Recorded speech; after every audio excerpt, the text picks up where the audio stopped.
जाते हैं, वो बहारों के आने से मिलते नहीं।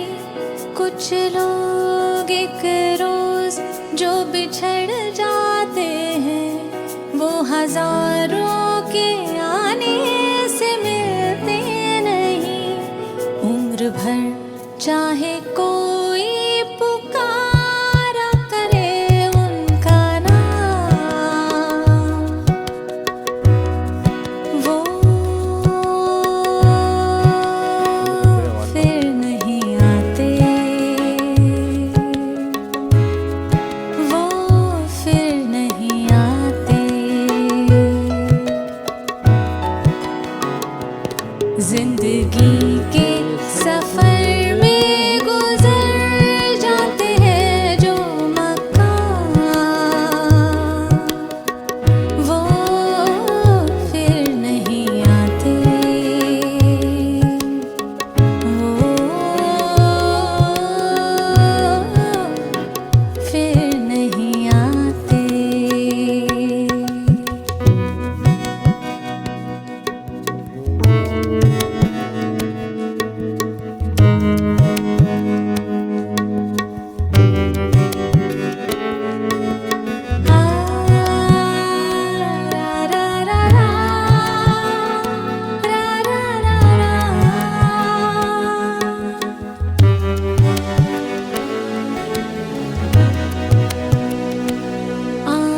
धोखा है, क्या भरोसा है।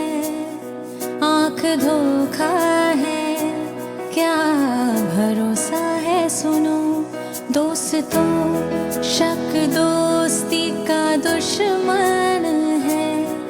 अपने दिल में इसे घर बनाने ना दो, कल तड़पना पड़े याद में। रोक लो, रूठ कर उनको जाने ना दो। बाद में प्यार के चाहे भेजो हजारों सलाम, वो फिर नहीं आते, वो फिर नहीं आते। जिंदगी के सफर में गुजर जाते हैं जो मकाम,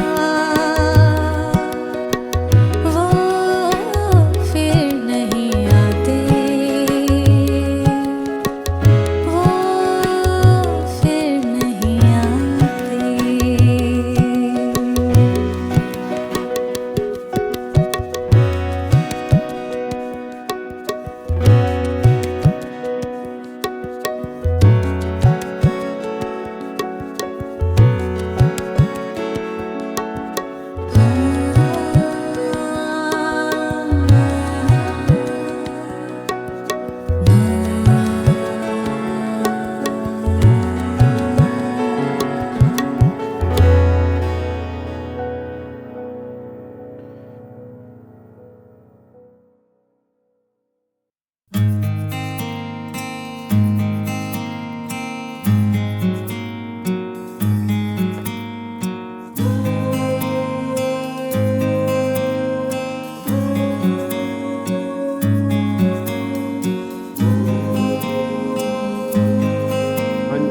वेरी गुड इवनिंग भाई, गुड इवनिंग। की हाल चाल?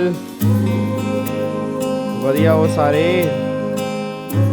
तंदुरुस्त हो? फैमिली वधिया सब एकदम जी? माया को अहंकार मत कर, काया को अभिमान काया कार से काची। गुड इवनिंग एम, good evening Sagar, good evening Aryan, good evening connect with Barna, good evening Seema, very good evening. क्या हाल चाल हैं? बढ़िया एकदम, मस्त मौज बहार। से काचीर जैसे ओस मोती झोंका पवन का लग जाए, झपका पवन का लग जाए, काया धूल हो जासी, काया तेरी धूल हो जासी। ऐसा सख्त था महाराज जिनका, मुल्कों में राज, जिन घर झूलता हाथी, वो जिन घर हाँ जी, very good evening, very good evening, झूलता वेरी गुड इवनिंग। की हाल चाल? चलो बहुत वधिया वधिया ही होना चाहिए। Good evening AM, good evening Sagar, good evening Seema, good evening Ramdev, very good evening. क्या हाल चाल है मेरे मित्रों? बढ़िया हो? चलो बहुत बढ़िया, बढ़िया ही होना चाहिए। अच्छा, आपको मैंने कल कुछ होमवर्क दिया था। आपको मैंने कल कुछ होमवर्क दिया था, याद है होमवर्क क्या दिया था? जो हमारा वॉलंटरी लिक्विडेशन था उसके अंदर कुछ रेगुलेशंस मैंने कहा था कि तो अपने घर से पढ़नी है, उसमें कोई डाउट होगा तो मुझे बताना है। तो आई थिंक किसी बच्चे का डाउट नहीं आया, तो मैं उम्मीद करता हूँ कि आप सबने एक बार रेगुलेशन जो है वो गो थ्रू कर ली होंगी। अब आज वाली क्लास में ना मैं आपका सप्लीमेंट चेक कर रहा था, जो इंस्टीट्यूट ने इस पर सप्लीमेंट निकाला है। तो सप्लीमेंट में जो उसने IBC में अमेंडमेंट दी हैं वो सारी के सारी अमेंडमेंट हम कवर कर चुके हैं। मतलब जितने भी उसके अंदर अमेंडमेंट्स दिए हैं सप्लीमेंट के अंदर, वो सारी IBC के अमेंडमेंट तो हम यहाँ पे कंप्लीट कर चुके हैं। मैंने आज सारी अमेंडमेंट चेक की हैं। मेरे ख्याल से ऐसी कोई अमेंडमेंट नहीं है जो हमने इस बैच के रिवीजन बैच में कंप्लीट ना की हो। बट हाँ, वहाँ पे ना टोटल 15 केस लो दिए हुए हैं। तो मेरे को लगता है कि उन 15 में से हो सकता है, मुझे पता नहीं है, कंफर्म नहीं है, हो सकता है तुम्हारे एग्जाम में 2-3 केस लो डायरेक्ट तुम्हारे एग्जाम के अंदर बन सकते हैं। तो फिर मेरे को यह था कि मैं 15 केस लो तुम्हें कराऊंगा। तो एक तो 2 केस लो हमारे वॉलंटरी लिक्विडेशन वाले चैप्टर के पीछे दिए हुए थे, 2 केस लो आज वो डिस्कस करेंगे। और 15 में से 10 केस लो आज हम डिस्कस करेंगे। बाकी बचे हुए केस लो जो होंगे फिर हम कल डिस्कस कर लेंगे, ताकि जो सप्लीमेंट में इन्होंने एडिशनल केस लो दिए ना, कम से कम वो भी टेंशन खत्म हो जाएगी कि वो केस लो हमें करने हैं। ठीक है ना, वो केस लो भी हमारे हो जाएंगे, तो दिमाग में ये टेंशन भी खत्म हो जाएगी कि हाँ सप्लीमेंट में कुछ अलग तो नहीं है या हम कुछ करना भूल तो नहीं गए। तो सप्लीमेंट का सारा प्रोसीजर जो भी IBC का वो हमारा सारा खत्म हो जाएगा जी। ठीक है। और आपको मैंने पहले इन्फॉर्म कर दिया था कि 20 तारीख को मैं तुम्हें केस लो की बुक दे दूंगा। उसमें जितने भी IBC के चैप्टर वाइज केस लो होंगे वो सारे के सारे उसके अंदर हैं। और आपको दिखाऊंगा आपके एग्जाम में मेजरली केस लो जो होंगे ना वो उसी बुकलेट के अंदर से बनेंगे। तो उस बुकलेट को ना इग्नोर मत करना, मतलब सारे के सारे केस लो। वैसे तो हम ऑब्वियसली बात हम क्लास में कर चुके हैं, बट उसकी 2-3 बार अगर रिवीजन कर लोगे ना तो IBC जो 140 मार्क्स का है वो तुम्हारा पक्का हो जाएगा। बस ये पर ध्यान दो जी। ठीक है। और कोशिश करूंगा कि CR की भी बुकलेट बना के मैं तुम्हें दे दूं। ठीक है। उसके जो जितने भी इंपॉर्टेंट केस लो हैं CR के वो भी तुम्हें बना के दे दूं, कोशिश करूंगा उसकी। ठीक है। चलो अब एक बार यहाँ पे आना जी। अब आज वाली क्लास में हमें सारे केस लो करने हैं। एक तो 2 केस लो हैं वॉलंटरी लिक्विडेशन के और 10 केस लो वो हैं जो सप्लीमेंट में दिए हुए हैं। फिर 5 केस लो हमारे बैलेंस बचेंगे जो हम मतलब कल वाली क्लास में उसको कंप्लीट कर लेंगे। ठीक है। चलो अब एक बार यहाँ पे आ जाओ। पहला केस लो यहाँ पर दिया हुआ है, पहला केस लो है that is Nippy Toyoma India private limited. अब इस केस लो में ना, वैसे इस केस लो में एक्चुअल में कुछ खास नहीं है। जो हमने कल सेक्शन के अंदर पढ़ा, मतलब सेक्शन 59 के अंदर पढ़ा, या उसकी रेगुलेशन 3 सब रेगुलेशन 1 के अंदर पढ़ा कि क्या क्या स्टेप्स होते हैं वॉलंटरी लिक्विडेशन के, ऑलमोस्ट वही सारी बातें यहाँ पर NCLT की मुंबई बेंच ने बताई हैं। एक बार चेक करो, देखो यहाँ पर क्या जी। अब एक बार यहाँ पे आ जाओ फटाफट से, इधर देखो ध्यान से जी। अब यहाँ पे एक बार आओ जी। वो कह रहा है बैकग्राउंड ऑफ द कंपनी। पहली बात, कंपनी एक कंपनी है, वो इनकॉर्पोरेट हुई सन 2007 के अंदर। It was in the business of engineering service and trading automotive components. Over time the company stop business completely, company ने बिजनेस स्टॉप कर दिया। There were no ongoing operation, कोई ऑनगोइंग ऑपरेशन नहीं है, but compliance cost ROC filing audit etcetera keep increasing. Because maintaining the company was becoming unnecessary and expensive, the members decide to voluntarily liquidate, close down the company। तो members ने ये decide किया कि cost increase क्यों करनी है, तो better ये कंपनी को liquidate कर देते हैं। Decision to liquidate हुआ on 28 सितंबर 2017। The shareholder pass a resolution in the extraordinary general meeting to start voluntary liquidation under section 59। तो शेयर होल्डर ने वहां पर क्या किया, शेयर होल्डर ने रेजोल्यूशन पास कर दिया कि हम इसको लिक्विडेशन करने को तैयार हैं।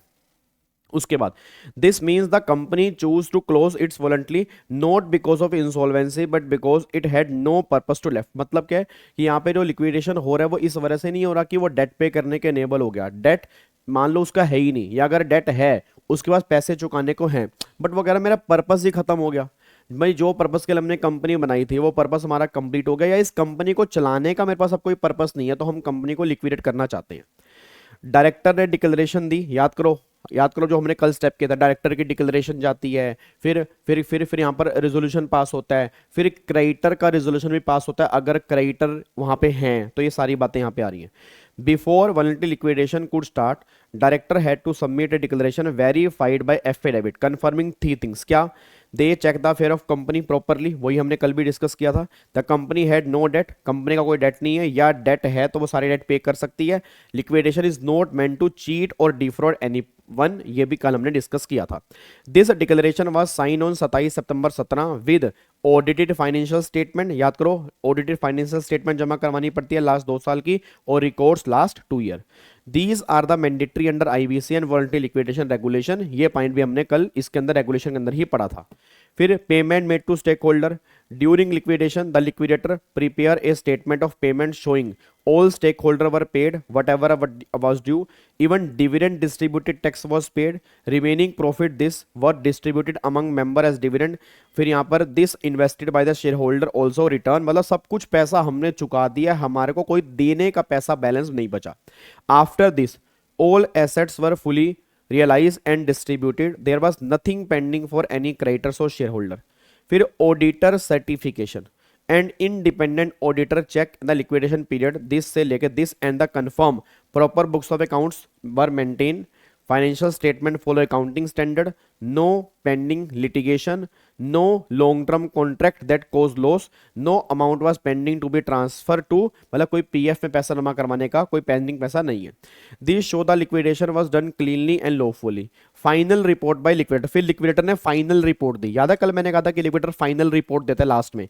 The liquidator submit a final report फिर 12 सितंबर 18 को showing entire liquidation process completed, all asset sold, all creditor were satisfied, no legal case was pending, the report was also submitted to ROC, और फिर ये रिपोर्ट हमने किसको submit कर दी? ROC को। फिर liquidator can file a petition under section 59(7) of IBC asking NCLT to confirm liquidation is complete, pass an order of dissolution। अब फिर NCLT की क्या क्या फाइंडिंग थी? NCLT ने एग्जामिन किया पेटिशन, डॉक्यूमेंटेशन, डायरेक्टर का एफिडेविट, ऑडिटर की रिपोर्ट, लिक्विडेटर की final report, and found that company affair were fully wound up, all assets were liquidated, there were no pending obligation. Final order आया NCLT का, NCLT order that the company is dissolve from the date of the order, a copy of this order must be filed with the ROC within 14 days, the officially and the company legal existence. मतलब अब जो इसका legal existence था वो finally अब ये खत्म हो चुका है, ये कंपनी लीगल एग्जिस्टेंस में नहीं है।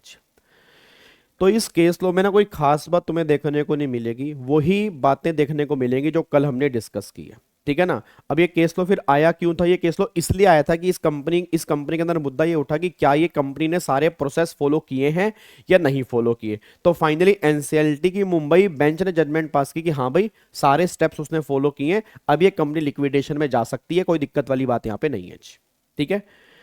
उसके बाद फिर यहाँ पे अगला केस लो जी, अगला है Yogeshwar enterprises private limited voluntary liquidation section 15। ये भी ऑलमोस्ट सेम ही है, ये भी ऑलमोस्ट मान के चलो सेम ही है जो भी हमने ऊपर वाला केस लो पढ़ा है। अब ये आया 23 जनवरी 23 को। अब ये क्या हुआ जी? Background of the company was incorporated on 18 October 10 को। It was involve real estate and construction activity. Over the time business become non-viable, there were no business opportunity and company did not have long-term fund to continue operation. Therefore director decided that it was better to close the company through voluntary liquidation। वही same बातें, बस सिर्फ यहाँ पे real estate company है और वहाँ पर इंजीनियरिंग देने मतलब सर्विसेज कंपनी थी, वो सर्विस सेक्टर वाली कंपनी थी। बोर्ड ऑफ डायरेक्टर ने क्या डिसाइड किया? 28 सितंबर अक्टूबर 21 को board pass resolution to start voluntary liquidation. Director check the company financial condition, they submit an affidavit 27 October 2021 confirming क्या they made a full inquiry into the company affair, उन्होंने inquiry कर ली है। The company could pay all its debt within 12 month, company सारे date pay कर देगी। The liquidation was not being done to cheat anyone. They also attach the audited financial statement for 20 and 21 as required by the law, मतलब 2 साल की उसको audited financial statement देनी पड़ती है, उसने वो भी दे दी। शेयर होल्डर की अप्रूवल ली गई। On 10 November 21 shareholder pass a special resolution in extraordinary general meeting to liquidate the company voluntarily and appoint insolvency professional as the liquidator. This step is mandatory as per section 59 और यहाँ पर regulation 3(1), section 59(3) में तो है, regulation 3(1) भी same बात कहती है। इंटीमेशन टू आरओसी, अब क्या करेगा, liquidator inform ROC Ahmedabad about the special resolution and his appointment. This was filed through MGT और form number JNL2। any authority connected with the company affair, records must be preserved। अब जितने भी books of accounts होंगे वो 8 साल के लिए यहाँ पर प्रिजर्व किए जाएंगे। Liquidator must keep all reports, register, books of accounts physical और electronic for 8 year as required by the regulation. Copies of the order must be send to the all party involve. अब claim from stakeholder, अब जितने भी stake holder हैं उनसे claim लिया जाएगा कि भाई तुम्हारा कितना पैसा है।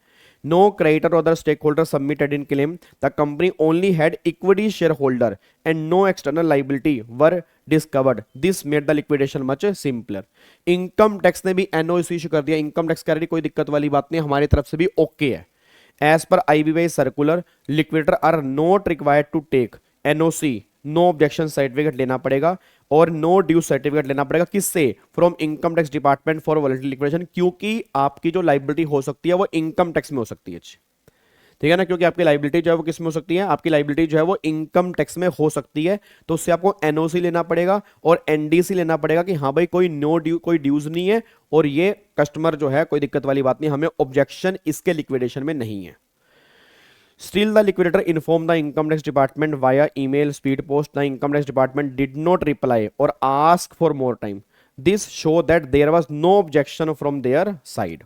NCLT view, after review all document, NCLT found that all legal step has been properly followed. The company had no pending liability. Liquidation was carried out of section 59 of IBC regulation 38 of voluntary liquidation.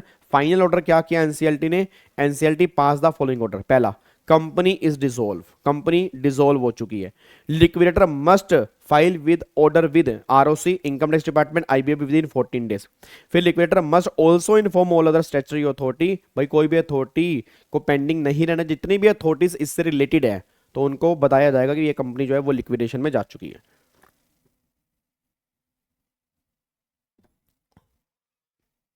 ठीक है जी, तो ये दो case लो हैं, almost same है, मतलब ऐसा नहीं है कि आपको बहुत अलग देखने को मिलेंगे, ऑलमोस्ट सेम है। और अगर आपने सेक्शन 59 ठीक है और रेगुलेशन 3(1) को अगर अच्छे ढंग से किया हुआ है तो मेरे ख्याल से दिक्कत यहाँ पे आने नहीं वाली, मेरे ख्याल से, क्योंकि ऑलमोस्ट सेम यहाँ पे दिखने को आ रहा है जी। हाँ जी, यहाँ तक कोई दिक्कत तो नहीं है जी, पक्का पक्का। चलो अब यहाँ पे आ जाओ। अब ये केस लो जो है ना, ये केस लो आपके ICSI के सप्लीमेंट में दिए हुए हैं, ठीक है जी। ये केस लो जो है आपके ICSI के सप्लीमेंट में दिए हुए हैं। यहां से अब जो हम केस लो स्टार्ट कर रहे हैं, आने वाले 10 केस लो जो है वो ICSI के सप्लीमेंट में दिए हुए हैं। इस बार का जो सप्लीमेंट इशू किया है तो होपफुली 2 या 3 तुम्हें या तो इलेक्टिव वाले पेपर में या CR वाले पेपर में देखने को बन सकते हैं, ठीक है। अब एक बार यहाँ पे चेक करना, पहला केस लो है in the case of Ramkrishna forging limited versus Ravinder Lunkar resolution professional of ACIL limited. Civil appeal judgement जो है नवंबर 21 2023, सुप्रीम कोर्ट की यहाँ पे जजमेंट है। और बताऊं सुप्रीम कोर्ट ने क्या कहा, ये पहले भी हम बहुत बार पढ़ चुके हैं, याद करो सुप्रीम कोर्ट की जजमेंट हमने पहले भी कई बार पढ़ी है। क्या कि COC ने अगर कुछ डिसाइड कर दिया तो वो COC की कमर्शियल विजडम है, NCLT और NCLAT बीच में उंगली नहीं करेंगे, ये हमने पढ़ा था ना। हाँ बोलो हाँ, ये हमने पढ़ा था ना, NCLT और NCLAT बीच में उंगली नहीं करेंगे। अगर COC ने कहा ठीक है तो ठीक है बस, क्योंकि पैसा जो लगा है वो क्रेडिटर्स का लगा है। अगर वो मेजोरिटी में ये कह रहे हैं कि हमें कोई दिक्कत नहीं है तो भैया मियां बीवी राजी तो क्या करेगा काजी, हाँ, अगर कोई इलीगल तरीके से काम हो रहा है फिर एनसीएलटी एनसीएलटी कुछ कर सकता है, बट अगर कोई इलीगल तरीके से काम नहीं हो रहा, बिल्कुल सही प्रोसेस से काम हो रहा है बट एनसीएलटी को लग रहा है सही नहीं है, कोई फर्क नहीं पड़ता, जो सीओसी ने बोल दिया वो फाइनल है। देखो यहां पे जी, what was the dispute, dispute क्या था? NCLT and NCLT has question the valuation use in the resolution plan even though, मतलब एनसीएलटी और एनसीएलएटी ने क्वेश्चन रेज किया कि जो वैल्यूएशन ऑफिसर ने वैल्यू निकाली है ना वो मेरे को सही नहीं लग रही, ये उसने क्वेश्चन रेज किया। Two registered valuer had already given valuation report, their value were not very different, value different भी नहीं है। No objection was issued by RP, RP ने कोई ऑब्जेक्शन इशू नहीं की। द सीओसी और resolution applicant at any state, मतलब किसी ने भी कोई ऑब्जेक्शन दिक्कत रेज की नहीं। Question before the supreme court, अब सुप्रीम कोर्ट के पास गया, कैन एनसीएलटी और NCLT interfere with valuation when COC has already accepted it and approve the resolution plan. अब सुप्रीम कोर्ट कह रहा है COC commercial wisdom is supreme, COC की commercial wisdom जो है वो सुप्रीम है। Court held that COC examine valuation, negotiated multiple time and finally approve the plan with 88.56% vote. Once COC approve a plan after proper valuation, court cannot re-evaluate commercial decision. The principle is based on earlier landmark cases. अब ये बहुत सारे case हमने पढ़े थे और यही same जज, मतलब यही सेम डिसीजन हर केस के अंदर था। तो उसने बोला के श्रीधर, इसार स्टील, महाराष्ट्र शिमलेस, फिर यहाँ पे कल्पराज धनुष, तो all these say court should not interfere in COC commercial wisdom unless the plan violate sections 30 और 31 of IBC। ये हम पहले पढ़ चुके हैं। आई होप आपको याद आ रहा होगा, ठीक है ना, ये केस लो हम पहले पढ़ चुके हैं, बट मैं फिर कह रहा हूं अगर ये केस इतनी बार आ चुका है तो आप समझ लो एग्जाम के अंदर ही बन सकता है। तो इसको इस ऐसे केस लो कि ना जितना हो सके उतनी लिखने की प्रैक्टिस कर लो, क्योंकि लिख के भी आना पड़ेगा, खाली आंसर से काम नहीं चलेगा, खाली यस या नो में काम नहीं चलेगा। मैं सही बता रहा हूं सर, अब तुम्हें यस या नो तो पता है कि हाँ ये गलत है ये सही है, बट उसमें प्रोविजन जब तक लिख के नहीं आओगे तो नंबर नहीं मिलेंगे। तो कम से कम 1-1.25 पेज के अंदर ये प्रोविजन तुम्हें लिख के आना पड़ेगा, तब जाके आपको नंबर मिलेंगे। ठीक है, अब अगले केस लो पे आओ जी।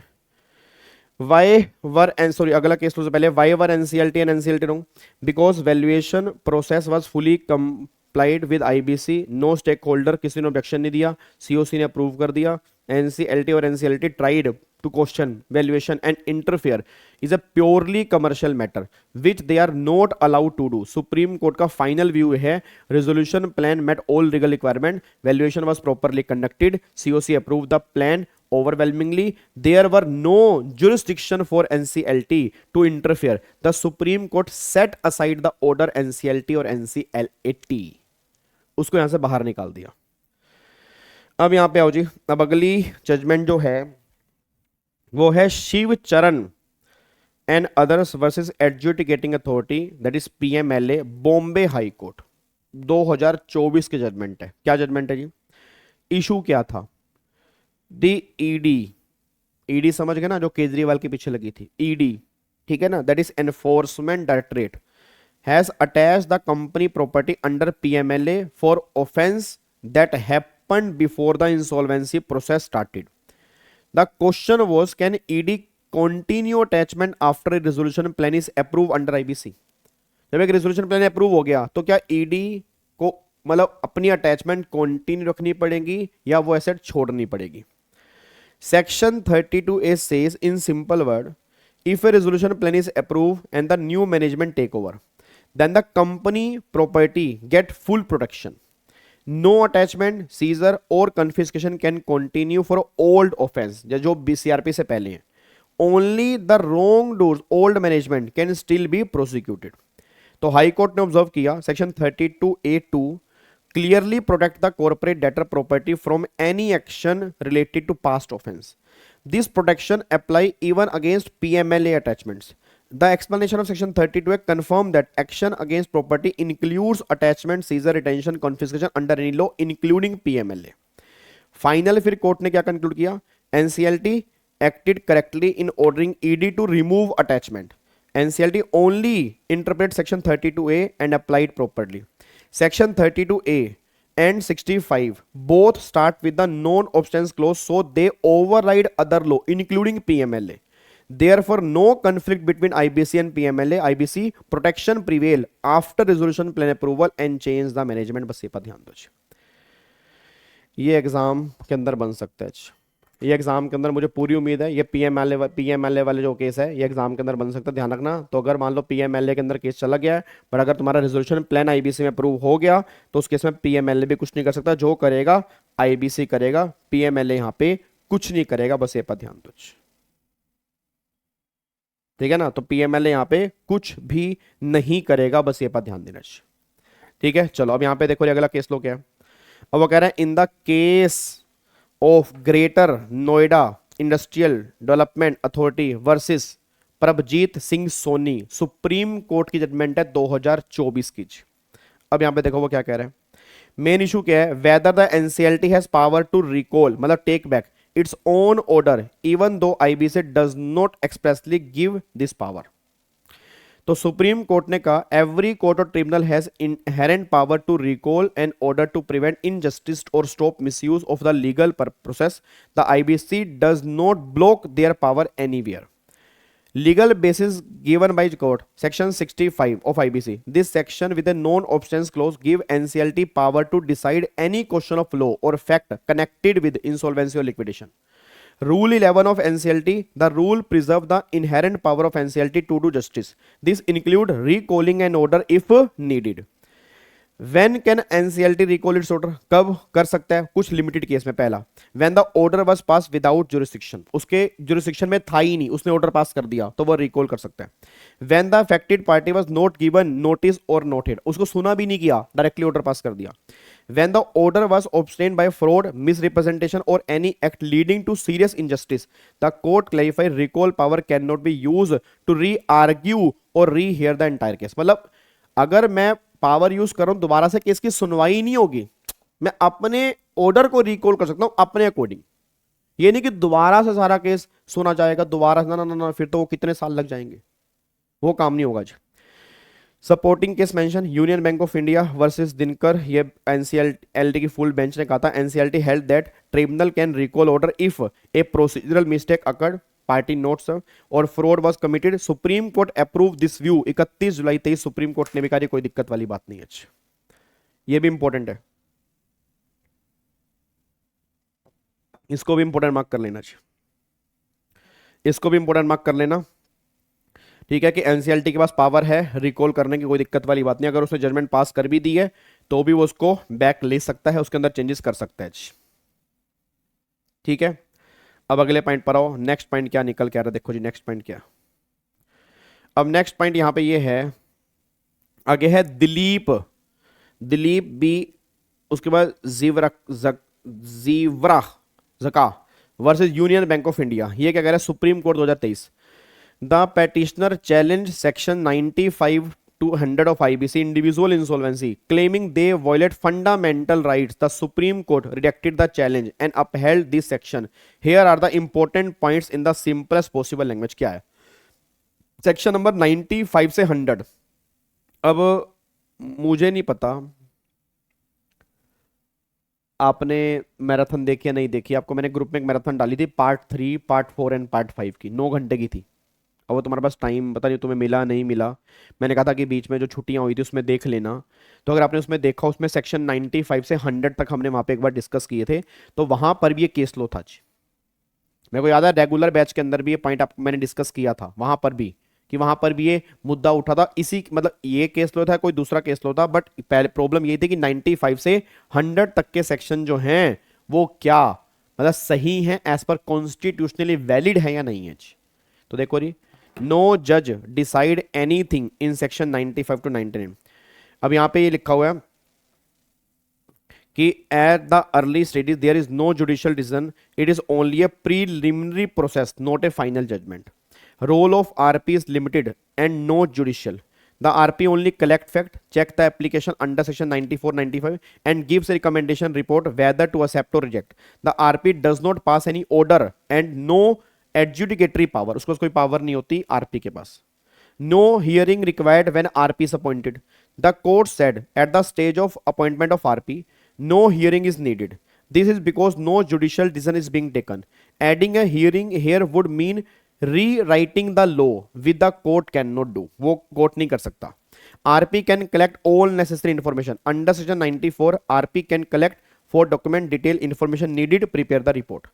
Natural justice is not violated. The debtor can participate during RP examination, so there is no breach of fairness and hearing right. मतलब हम डेटर को भी मौका दे रहे हैं, तो कोई भी हमारी तरफ से हमने कोई ऐसा ब्रीच नहीं किया कि हमें फंडामेंटल राइट खराब हो रहे हैं. Only when NCLT decide to accept or reject the insolvency application, it a true judicial decision happens. At this stage, NCLT must give the debtor a fair hearing. It is only recommendatory. The NCLT is completely free to accept or reject it. फिर interim moratorium रखता है जी. This is temporary moratorium is meant to protect the debtor from lawsuit or recovery action while the application is examined. तो फिर constitutionally upheld. The court said that section 95 to 100 do not violate article 14 equality and do not violate article 21 right to life. They are constitutionally valid. कोई दिक्कत वाली बात नहीं है जी. तो ये हमने वहां पर भी डिस्कस किया था, जो पार्ट नंबर 3, 4 एंड 5 की जो मैंने मैराथन दी थी उसके अंदर भी ये पॉइंट हमने डिस्कस किया था जी.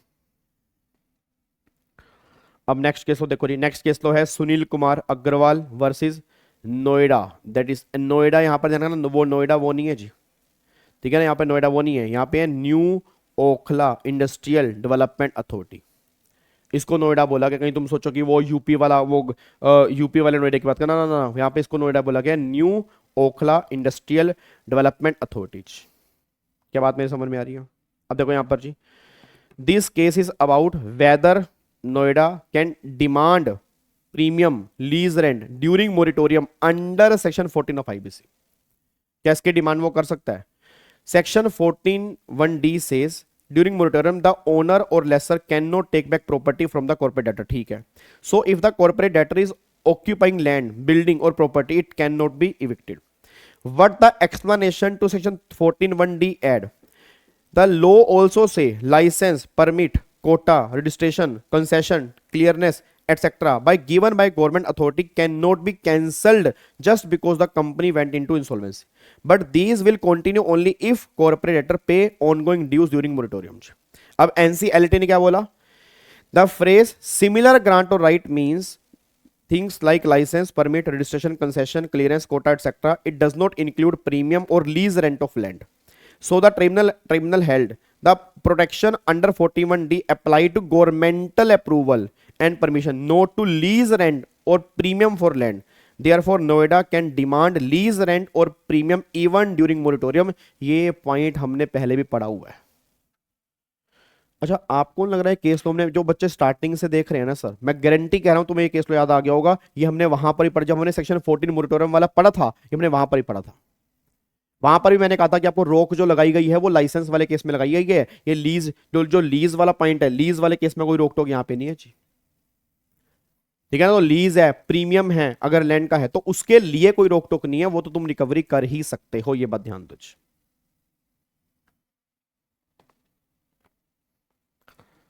उसके बाद देखो यहां पे श्री गुरु कंटेनर्स वर्सेस जितेंद्र पलंदे. क्या कह रहे हैं जी? देखो यहां पे this case is about who is responsible when CRP does not move forward the IRP और क्रेडिटर. पहली बात तो आईआरपी तो नहीं हो सकता भाई. ये केस लो हमने पहले किया हुआ, आपको मैंने उस टाइम भी कहा था आईआरपी को आप रिस्पॉन्सिबल नहीं ठहरा सकते.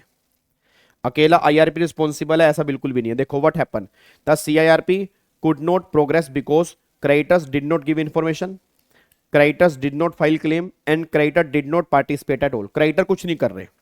Because of this IRP has very limited work he could actually perform. Tribunal की observation, IRP is not at fault. IRP का कोई फॉल्ट नहीं है. The IRP did his job with diligence. He was not negligent. The lack of progress was not because of him. Creditors also have duty. IBC is a creditor-driven law, meaning creditors must active participate. Creditor cannot sit silently while expecting the IRP to do anything. Operational creditor behave irresponsibly. They file the case, ठीक है, and started CRP, but after that they did nothing. They did not even file their own claim with the IRP. They basically ignore the process. फिर blaming the IRP is wrong. IRP को blame करना wrong है. The tribunal said operational creditor is trying to make the IRP is a scapegoat. This is unfair and unjustified.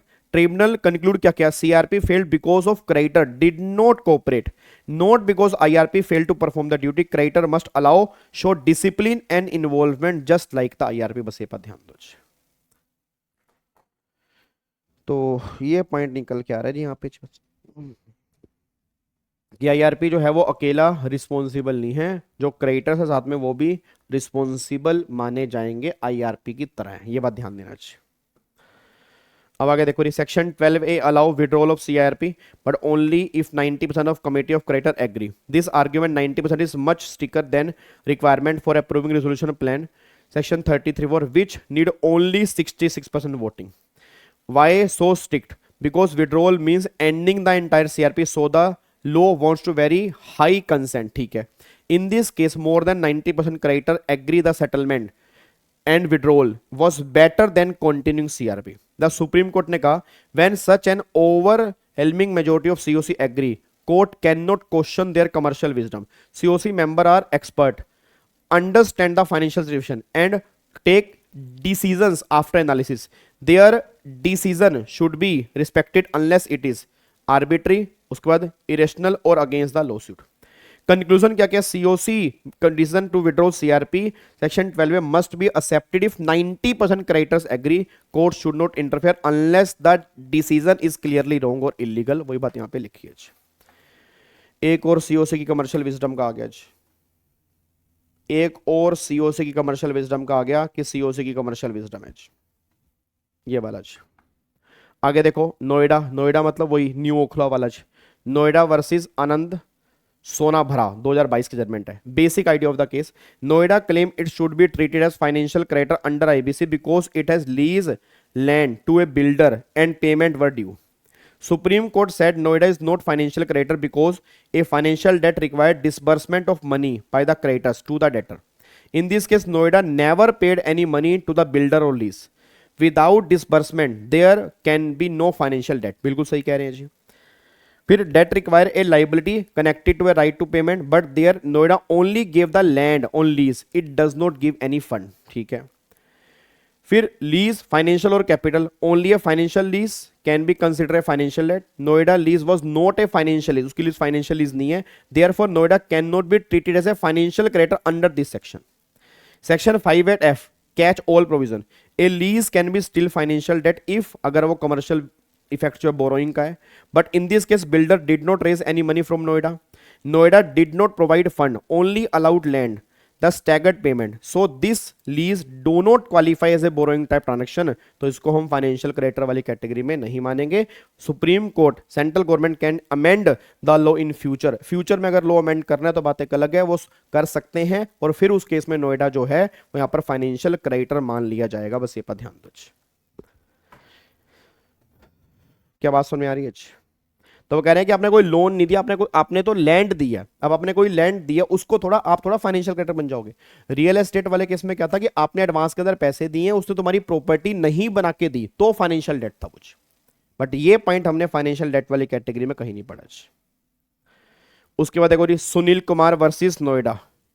अब एक बार फिर उसका case आ गया. The CRP start moratorium apply. During this time owner और lessor can not take back their property from corporate debtor. Government license, permit, quota, clearance, concession cannot be cancelled just because the company has become insolvent. This government permission will continue only if corporate debtor paid due related to permission during moratorium. वही same बात यहाँ पे लिखा है. अब key points decided in the case. The phrase similar grant or right apply only to the government type. ये तो लग रही है, ये हमने पढ़ा है जी. ये तो मेरे को लग रहा है अभी हम पढ़ के आए हैं जी. ये देखो ना, Noida can not evict to take back the land during moratorium protect possession but the corporate debtor must still pay lease rent because this is not covered in similar grant और right. So the adjudicating authority was right in asking to appellant to pay this the amount. ये same point अभी हम ऊपर पढ़ के आए हैं कि भैया इसको जो है इसको हम उसमें कवर नहीं करेंगे, सेम ग्रांट और राइट में ये बाहर है, मतलब ये पैसा आपको चुकाना पड़ेगा, लीज रेंट आपको देना पड़ेगा. बस ये पर ध्यान दो.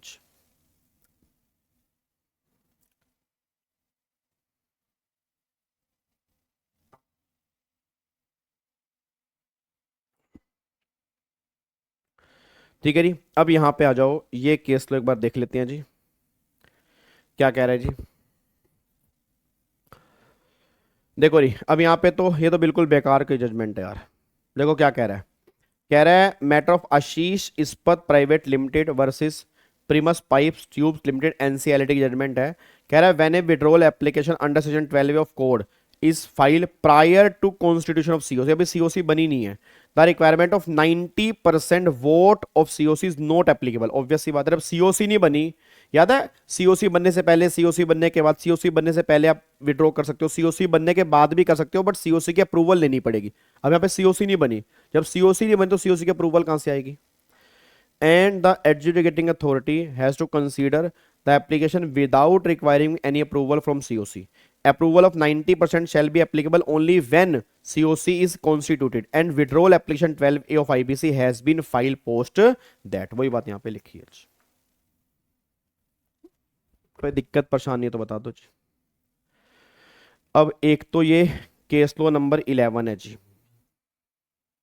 जो एक बार आप गो थ्रू करके आओगे। एक केस लो नंबर 12 है, ये भी आप देखा ना। एक केस लो नंबर 13 है, ये भी आप देख लेना। इसके बाद ना दो केस लो और दिए हुए हैं। ये किसकी बात कर रहा हूं, जब आप इंस्टीट्यूट की वेबसाइट पे जाओगे तो इंस्टीट्यूट की वेबसाइट पे वहां पर आपको एक केस लो देखने को मिल जाएंगे। ठीक है, तो वहां पर आपको पूरे 15 केस लो देखने को मिलेंगे लास्ट वाले पॉइंट में। तो ये 5 केस लो आपने एक बार गो थ्रू करके आने हैं। ठीक है, और मैं बता दूं ये जो अभी हमने किए हैं ये सारे के सारे केस लो एक बार अच्छे से पढ़ लेना। मैं फिर कह रहा हूं, जब बात इंस्टीट्यूट के मटेरियल की आती है, खास तौर पे सीएस प्रोफेशनल में, उसको लाइटली नहीं लिया जा सकता। ठीक है, मैं आपको बार बार कहता था टैक्स का मॉड्यूल इंस्टीट्यूट का अच्छा नहीं है। रीजन क्योंकि हमारा कोर वहां पे टैक्स में नहीं लगता।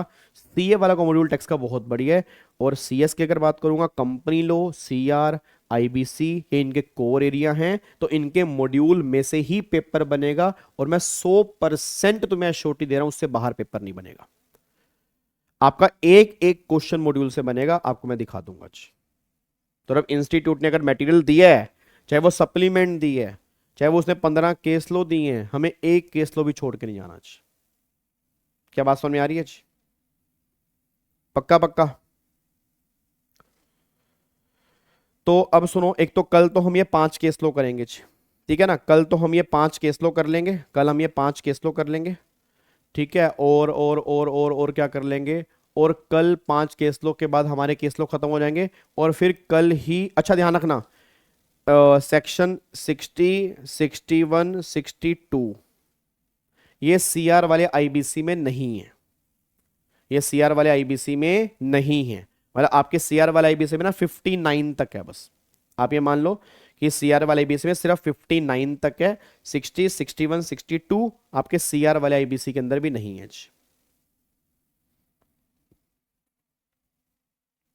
अब 1 मिनट रुकना है यहाँ पे जी, 1 मिनट रुक जाओ बस।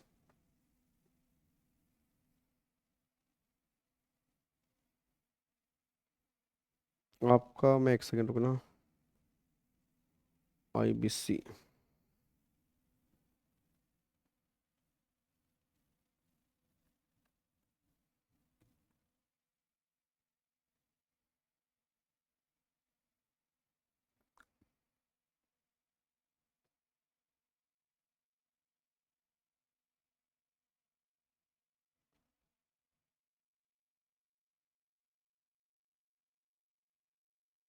भाई साहब, आईबीसी में खतरनाक अमेंडमेंट आने वाली है। आईबीसी में खतरनाक अमेंडमेंट आने वाली हैं, दिखाऊं आपको। ये देखो, अभी यहाँ पे हाँ, सीआर वाले आईबीसी वाला पोर्शन हो गया। अब उसमें क्रॉस बॉर्डर इंसॉल्वेंसी बचा हुआ है। देखो, the insolvency and bankruptcy code bill 2025 as introduce in Lok Sabha, मतलब ये अगस्त में लोकसभा में इंट्रोड्यूस हुआ था, अभी राज्यसभा के अंदर जाएगा। और ये 80 पेज की अमेंडमेंट्स यहाँ पे नज़र में आ रही हैं आईबीसी में। और जब ये एक्ट बन जाएगा तो ये सारी की सारी अमेंडमेंट जो है आईबीसी में आपको देखने को मिल जाएंगी जी। ठीक है, तो ये टोटल अमेंडमेंट्स हैं, बट अभी हमारे एग्जाम में किसी काम की नहीं है जी, हमारे एग्जाम में किसी काम की नहीं है।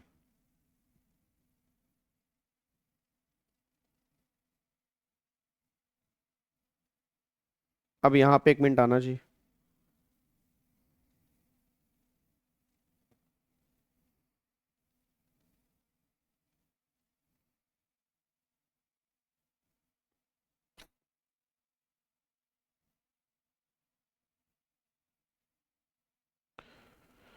यहाँ पे 1 सेकंड, मैं सेक्शन 60 निकाल लूँ बस।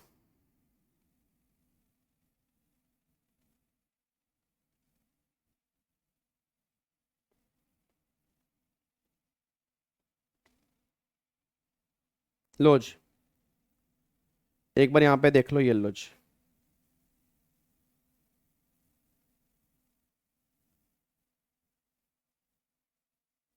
ये रहा आपका एक तो section number 60।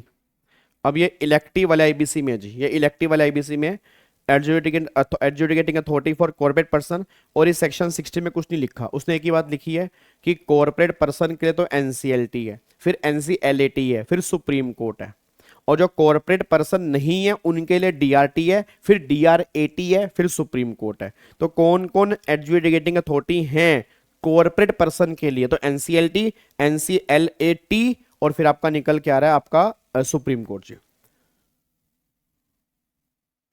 Sir date restructuring वाला भी जो पोर्शन कंप्लीट नहीं हुआ है वो एक बार मैं देख लूंगा जी। जो पोर्शन कंप्लीट नहीं हुआ तो उसको मैं रिकॉर्ड करके डाल दूंगा चाहे, ठीक है जी, एक बार मैं रिकॉर्ड करके डाल दूंगा, वो पोर्शन मैं देख लूंगा।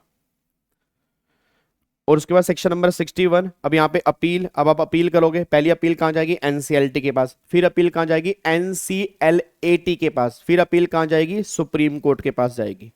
और सुप्रीम कोर्ट में जो अपील जाती है वो सेक्शन नंबर 62 में अपील जाती है। सुप्रीम कोर्ट में जो अपील जाएगी सेक्शन नंबर 62 में अपील जाएगी।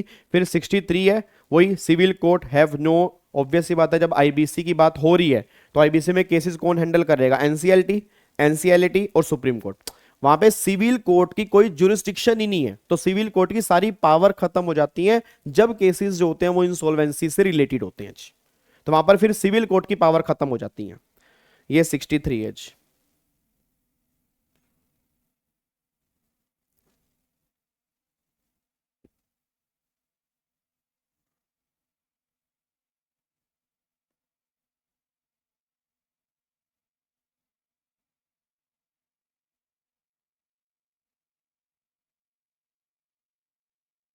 ठीक है जी।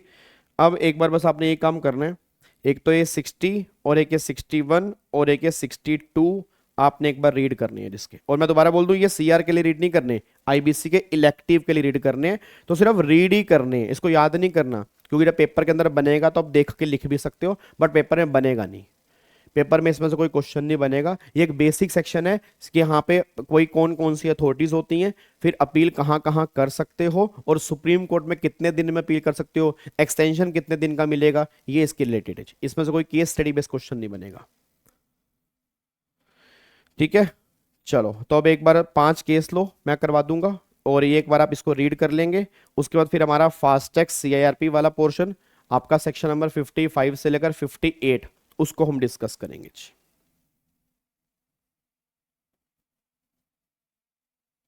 ठीक है। और होपफुली 20 तारीख को मैं तुम्हें केस लॉ की बुक दे दूंगा, ठीक है, 20 तारीख को मैं तुम्हें केस लॉ की बुक दे दूंगा, ठीक है। चलो, तो इसको आज हम पैक करते हैं, फिर हम मिलेंगे कल वाली क्लास में। कल इसके बैलेंस पॉइंट्स और बैलेंस केस लॉ हम कल डिस्कस करेंगे, ठीक है। चलो, ओके जी, bye bye, tata, thank you so much, जय हिंद, God bless you, love you all, bye bye, take care, thank you so much.